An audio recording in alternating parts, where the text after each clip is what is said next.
ایران میں کشیدہ صورتحال کے باعث پاکستانی سفارت خان نے سہولت کے لیے کرائسس مینجمنٹ یونٹ قائم کر دیا ہے۔ تہران میں پاکستانی سفیر مدثر ٹیپو نے کہا ہے کہ پاکستانی شہریوں کی معاونت کے لیے 24 گھنٹے رابطہ کیا جا سکتا ہے۔ معلومات کے لیے 3 عہدیداروں کے فون اور لینڈ لائن نمبرز فراہم کر دیے گئے ہیں۔ برطانیہ، جرمنی، فرانس اور ایران میں پرتشدد مظاہروں پر اظہار تشویش۔ تینوں ممالک کے مشترکہ بیان میں ایرانی سیکورٹی فورسز کے ہاتھوں مظاہرین کی ہلاکت پر سخت الفاظ میں مذمت۔ فرانسیسی صدر ایمانوئل میکرون، برطانوی وزیراعظم کیر سٹارمر اور جرمن چانسلر فریڈرک مرز نے مشترکہ بیان میں کہا کہ ایرانی حکام پر یہ ذمہ داری عائد ہوتی ہے کہ وہ عوام کے جان و مال کا تحفظ کریں، شہریوں کو اظہار رائے اور پرامن اجتماع کی آزادی کے بغیر کسی خوف یا انتقامی کارروائی کی فراہم کی جائے۔ ایرانی حکومت پر زور دیا کہ وہ تحمل اور ضبط کا مظاہرہ کرے، تشدد سے باز رہے، شہریوں کے بنیادی اور آئینی حقوق کا مکمل احترام یقینی بنائے۔ پرامن احتجاج کو طاقت سے دبانے کی کوششیں ناقابل قبول ہیں۔ امریکی صدر ٹرمپ کی وائٹ ہاؤس میں امریکی تیل کمپنیز کے عہدیداروں سے ملاقات۔ روس اور چین کو وینزویلا کا تیل خریدنے کی آفر کر دی۔ کہا امریکہ نہیں چاہتا کہ چین اور روس گرین لینڈ پر قبضہ کریں۔ ایران میں مظاہرین کے خلاف طاقت کے استعمال پر ایران کو کارروائی کی دھمکی دے ڈالی۔ ڈونلڈ ٹرمپ کا ایک بار پھر پاک بھارت جنگ میں 8 طیاروں کی تباہی کا ذکر اور وزیر اعظم شہباز شریف کو بھی یاد کرنا نہ بھولے۔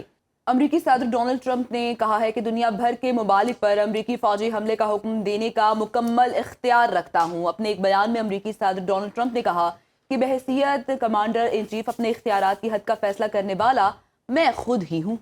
جو واحد چیز مجھے روک سکتی ہے وہ میری اپنی اخلاقیات اور میرا اپنا دماغ ہے۔ نیو یارک ٹائمز کو انٹرویو میں ٹرمپ نے 1 سال سے زائد عرصے تک وینزویلا کے معاملات چلانے اور تیل پر قبضہ رکھنے کے عزائم کا اظہار بھی کیا۔ امریکی جریدے نے ایران میں پرتشدد مظاہروں کے دوران 217 ہلاکتوں کا دعویٰ کر دیا ہے۔ ٹائم میگزین کے مطابق مظاہرین نے 26 بینک، 25 مساجد، 2 اسپتال، 48 فائر بریگیڈ کی گاڑیوں کو نقصان پہنچایا۔ سرکاری عمارتوں اور پولیس اسٹیشنز پر بھی حملے کیے گئے جس میں کئی اہلکار زخمی ہوئے۔ 2500 افراد کو گرفتار کر لیا گیا۔ ایران میں انٹرنیٹ سروس بھی بند ہے۔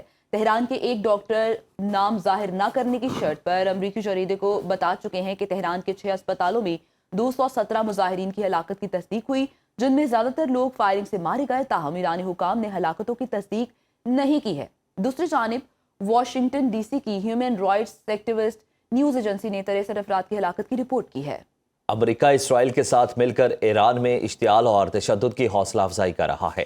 ایرانی سفیر برائے اقوام متحدہ امیر سعید ایروانی نے سلامتی کونسل کو خط لکھا جس میں امریکی اقدامات کو اقوام متحدہ چارٹر اور عالمی قوانین کی صریحاً خلاف ورزی قرار دیا۔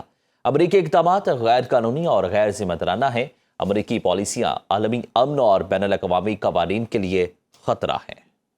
ایران میں کشیدہ صورتحال کے باعث پاکستانی سفارت خان نے سہولت کے لیے کرائسس مینجمنٹ یونٹ قائم کر دیا ہے۔ تہران میں پاکستانی سفیر مدثر ٹیپو نے کہا ہے کہ پاکستانی شہریوں کی معاونت کے لیے 24 گھنٹے رابطہ کیا جا سکتا ہے۔ معلومات کے لیے 3 عہدیداروں کے فون اور لینڈ لائن نمبرز فراہم کر دیے گئے ہیں۔